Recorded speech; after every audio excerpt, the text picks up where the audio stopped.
These ain't glorified gang or prison stories, man. These is lived experiences. Welcome back to the Sway and Glow podcast show, The Rock Crip. It's an absolute pleasure, man, to meet back up here at this round table amongst my round table family. All my loved ones out there, salute to all of y'all, man. Shout out to all the new subscribers, everybody that came to join this family, man. We embrace you all wholeheartedly. Salute to all of y'all. And look, if you haven't already did it, please take this opportunity right now to like, comment, share, and most definitely subscribe to the Swang Low Podcast Show, Do Rock Creek. We would greatly appreciate it, man. And it's way more than welcoming to have you over here in this round table family. Salute to all of y'all. Now, look, we finna spin the block out to Pomona.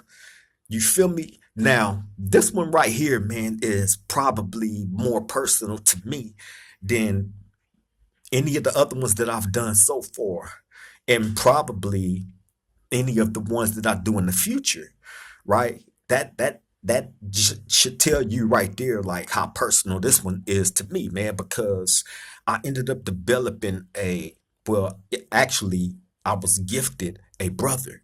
Although I have brothers, that was born from the same mother as me, whom I love all, but when you're gifted one, that stood the test of time with you, man, from the day one.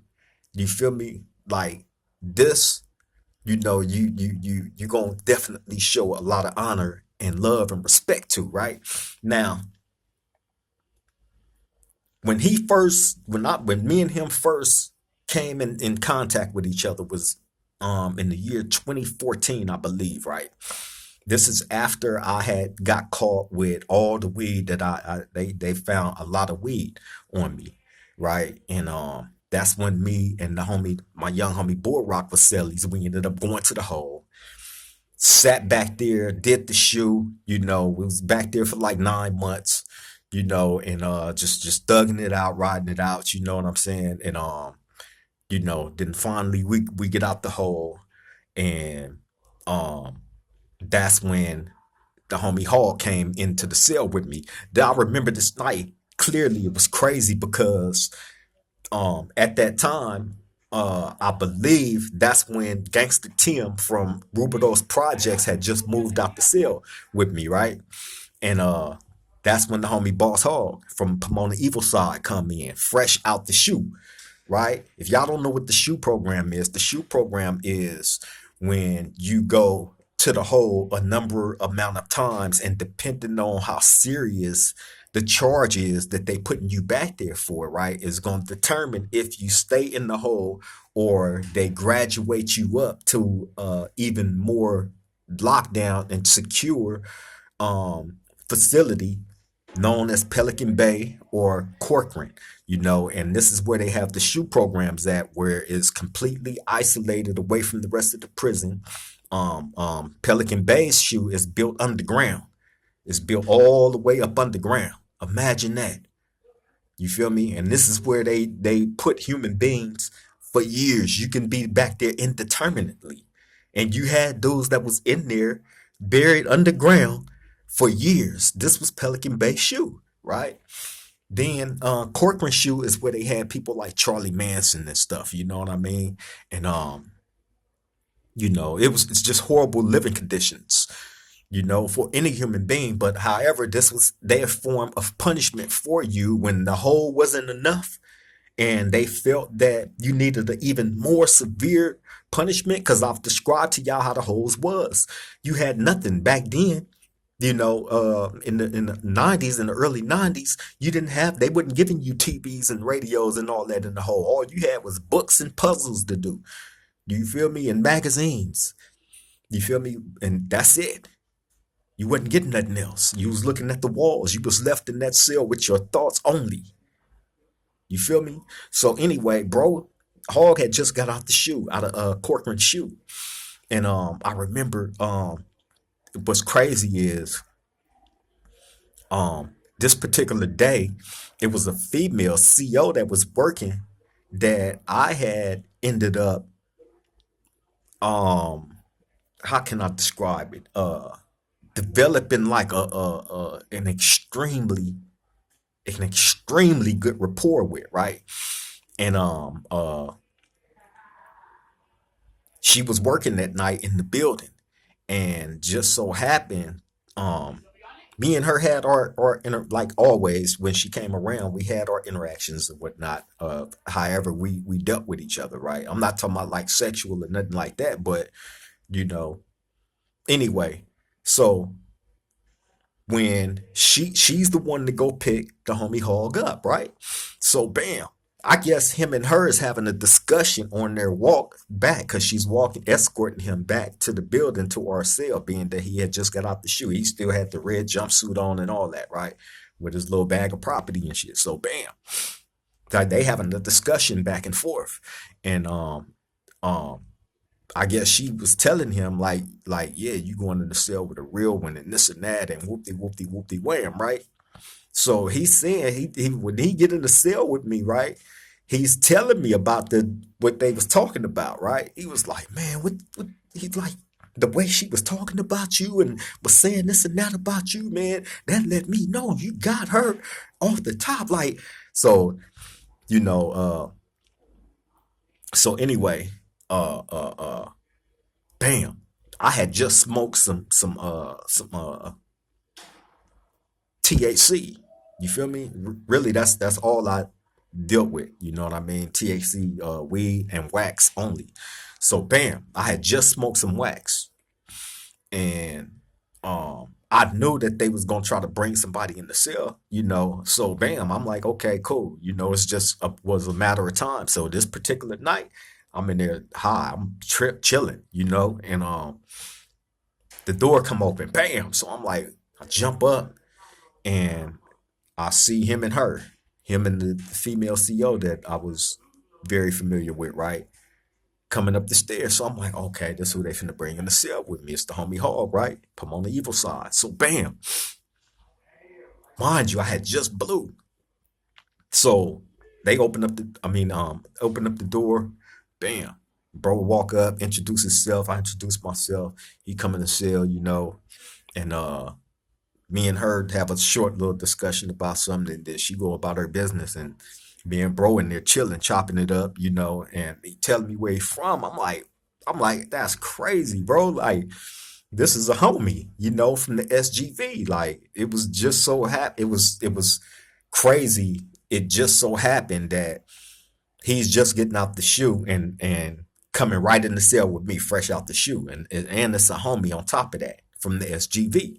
You know what I'm saying? So bam, I'm happy. You know, we in there chilling. You know, and we having a discussion about with the CO, the female CO was telling me right how she was talking, and we was just tripping on that. You know, I ain't gonna get too deep into that one, man. But yeah, man, that's when me and Hog first met. And from that first day of him walking in the cell, it's always been one way between him and I.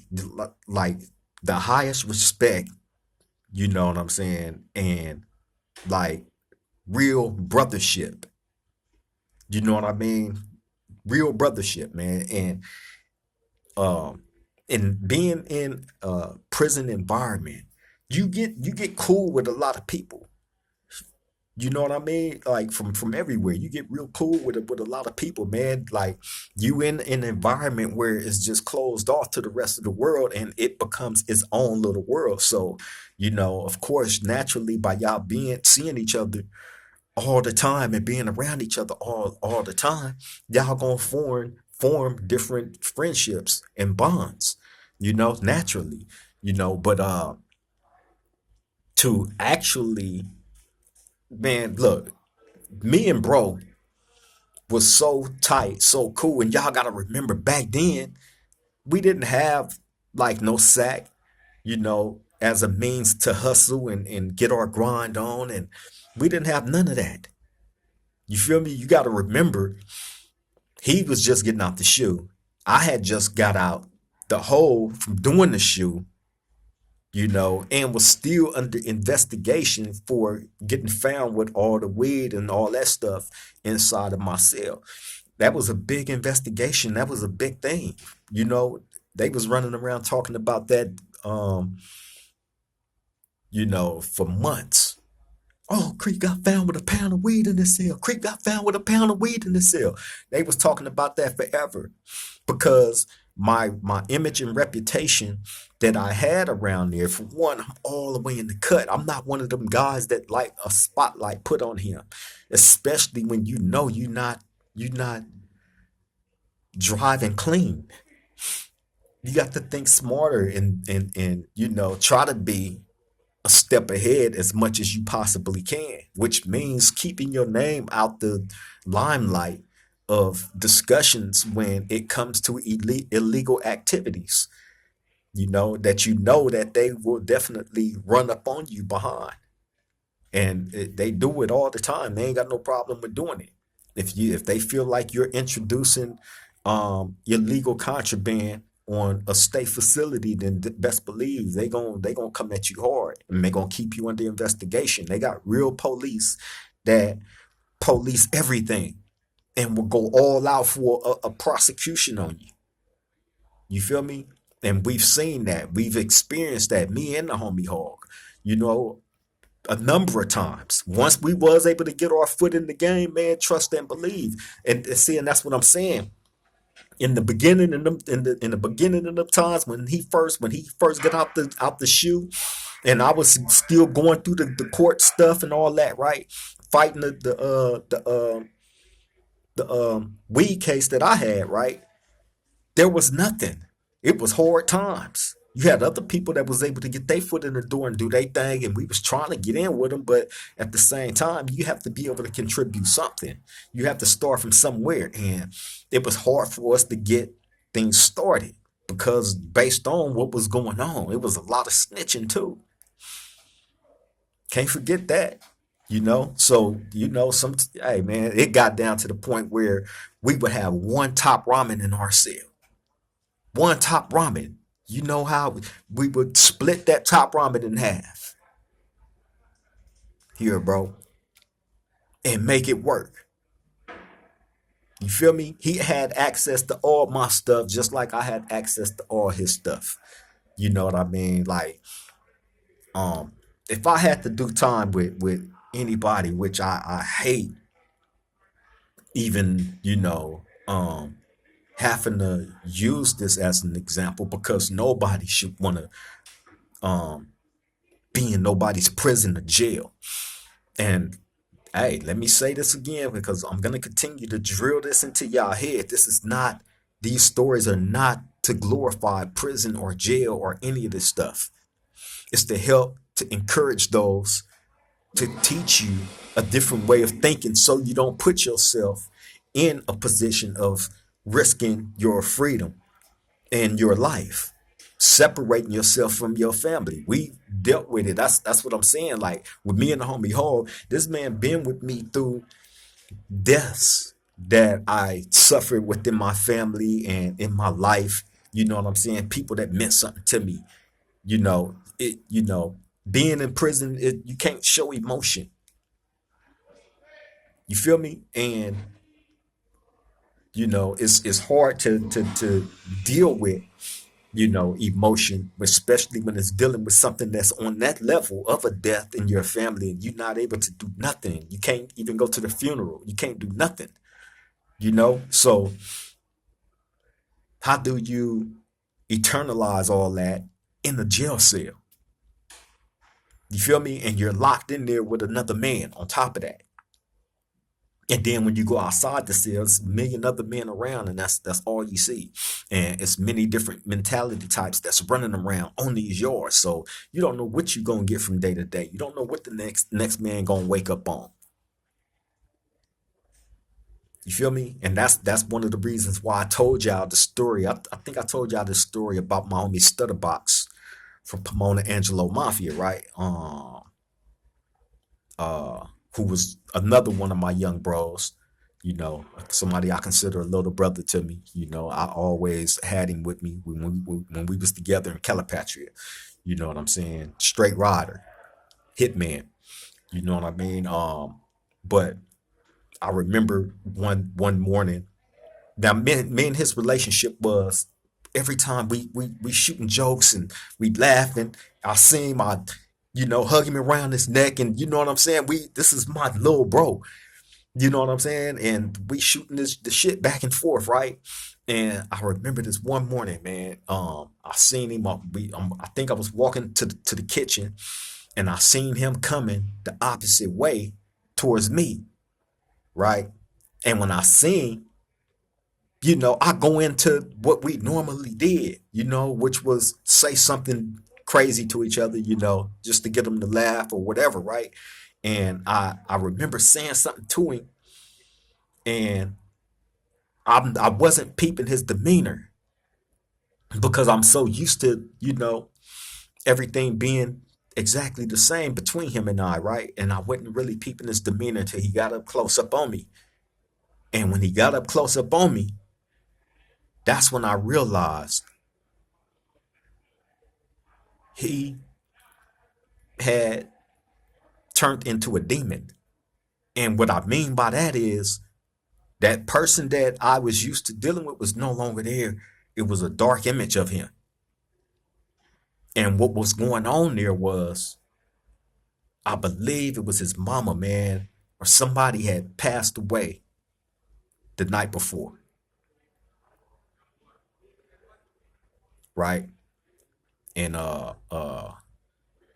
when he got up on me and I realized what his demeanor was, that's when I stopped in my tracks and I'm like, bro, what's wrong? And he told me. So from that experience alone, like how I engage dudes in a prison environment, especially on a level 4, 180 or 270 design, both are extremely dangerous. You don't never know what you're going to get from day to day. You feel me? But with my brother, and I call this dude my brother because, like I said, I inherited a brother, somebody that I absolutely regard as that and mean that. This is the guy, like I said, we get down to our last top ramen, we finna break that top ramen in half. You know what I'm saying? Here you go, bro. You feel me? And we got by and we survived. Point blank period. Never no strangeness. This is the same guy when I got married. He was one of my best men that was there. Him and my young homie Rock. Them was my best men at my wedding back when I had made that mistake of getting married. They was right there. As well as the homie Hogs Pops. Shout out to OG Mojo. You feel me? That's our OG right there. Very, very good, honorable, respectable man. You feel me? I will always have a lot of love and respect for Mojo, man, because that's somebody just from hearing all the stories that Hog told me about him and the things that he overcame and you know made the necessary changes in his life to become the success that he did, man.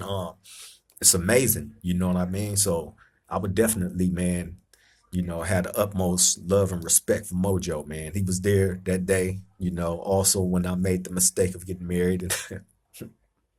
And I remember he looked at me, grabbed me by my shoulders, looked me in the eyes, and said, good luck. Right? And oh man, man, crazy business, man, crazy business. But again, and me and Hog was cellies, man, for from that time up to that was 2014 up to 2018. Then he transferred out. Then I ended up transferring out right behind him. We ended up at the same spot, and became cellies again, and was cellies for years again up on till I ended up transferring out. You know what I'm saying? In which we ended up back together again. It's hey man, but you know that's what I say. when I introduce people to this platform that has been impactful in my life, in one way or another, you know. But best believe is a positive ending to it all.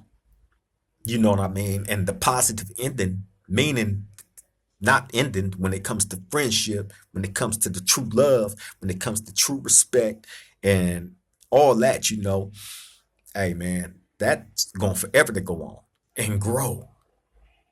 You feel me? But do I see like having other people that's impactful that's on that level? I don't know, man. I've had that before, but unfortunately, them people are no longer living. You feel me? Rest in peace to all my homies that's resting in peace, man. That's why when the being that I'm still here on earth amongst, the rest of the world, when you do have people that's impactful to you, that mean something to you in your life, man, you got to give them their flowers when you can, while you can. Because I always say tomorrow is not promised to none of us. You feel me? And we seeing it every day. It's more and more people that's falling off. It's a trip, to think how fast time go when we not even paying attention. And what awakens you to that is when you wake up and you're in your 50s and you seeing the people that was once young all passing away. You feel me? It's crazy. It's crazy. It amazes me that you have a lot of young dudes. I mean, we all was young. We all made our own decisions, but I'm just trying to understand why people was in a rush to go to prison. Why people was in a rush to put themselves in a predicament where they're gonna have to go through that system. And once they get you, it's a wrap. And I promise you, like,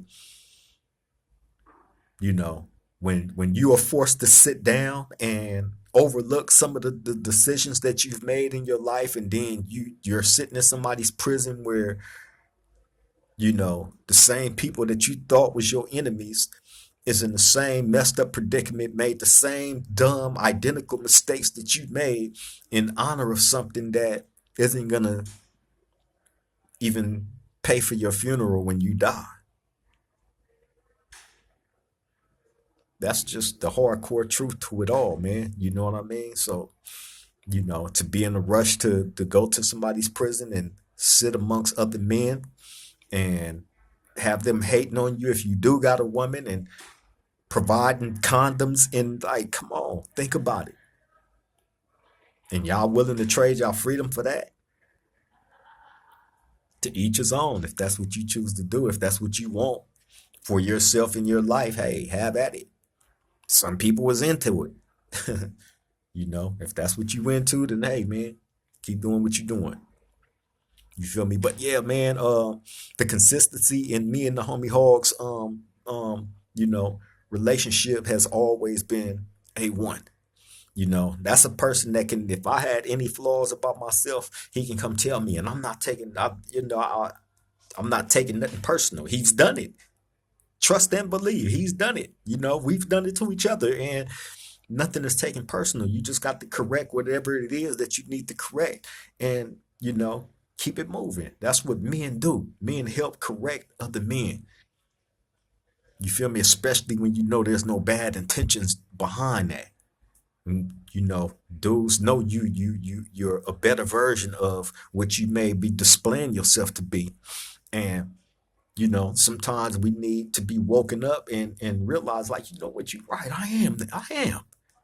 You feel me? Let me put more press on this. Let me put more press on that, man. Let me put more pressure on myself, because I know that I can, and hey, you feel me? And that's what me and bro always been about. So I had to spin the block out to the evil side. You know what I'm saying? Shout out to the homie Tipsy too.